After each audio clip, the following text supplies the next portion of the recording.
বলা না বলার জগতে আপনাকে স্বাগত জানাই।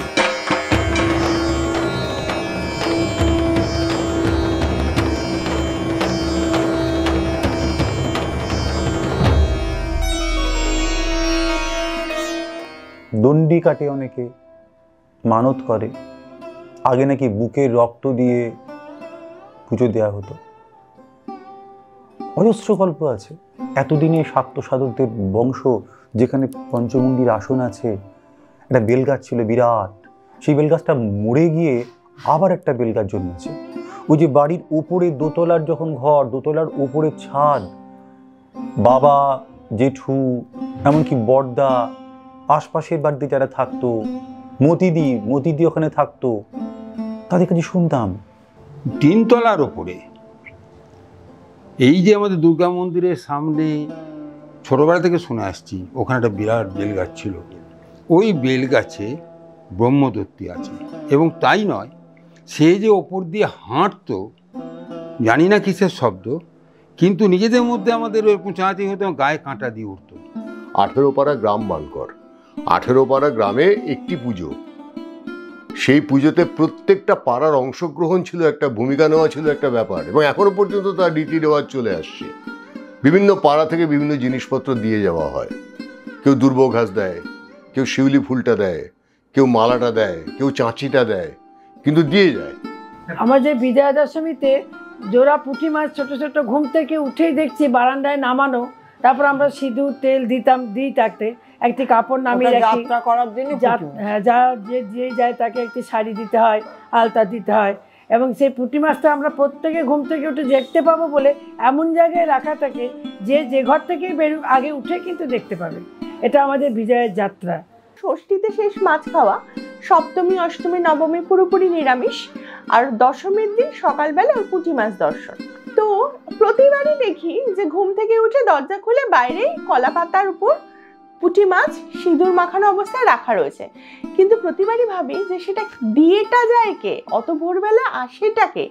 লোকাচার, দেশাচার, শাস্ত্রাচার কিভাবে মিশেছে কত হাজার বছর ধরে বলা খুব মুশকিল।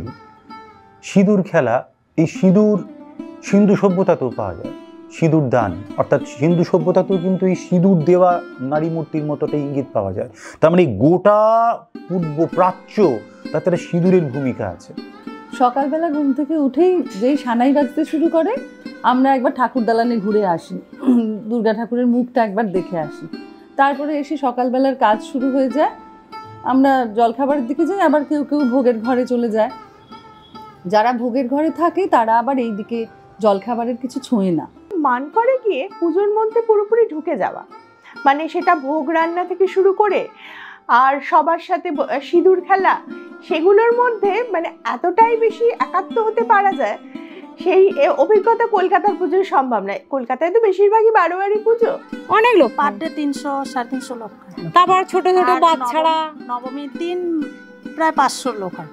খুবই আনন্দ হয়। রাত্রেবেলায় আবার অনুষ্ঠান হয়, সন্ধ্যাবেলায় সেতলে লুচি হয়। আমাদের দুর্গা বাড়ি থেকে ভেতের বাড়িতে গেলে আমাদের যে কত হইচই হয়, সমস্ত বৌমারা মিলে জল খাবার করছে, ভোগের যে এমনি লোকজন খাওয়ানোর রান্না আলাদা জায়গায় হচ্ছে, ভোগ আলাদা জায়গায় হচ্ছে, না দেখলে কেউ বিশ্বাস করতে পারবে না তার যে কি আলাদা আনন্দ, আলাদা উত্তেজনা। তো সেই সময়টার তার যে স্মৃতি, এটা একটা এতটাই টাটকা, এতটাই জাজ্জল্যমান, মনে হয় যেন গতকাল ঘটেছিল। এরপরে পুজোর তো প্রতি বছরই পুজোতে যাওয়া হতো। পঞ্চমীর দিন আমরা বর্ধমান, সেখান থেকে ষষ্ঠীর দিন মানকর, আর মানকরে পুজোতে থাকা, সবাই মিলে খাওয়া দাওয়া করা, খেলাধুলো করা, এবং বেরিয়ে না আসা, মানে বেরিয়ে আসার সময় খুব মন খারাপ করা। এয়ারপোর্ট থেকে যখন সোজা গিয়ে পৌঁছে গেলাম, দুটো দেউড়িতে মাথা টেকিয়ে ঢুকেছি, তখন মায়ের মুখটা আমি ছাওড়ার ওই মুখ থেকে, যেখানে বলি হয় সেখান থেকে দেখলাম।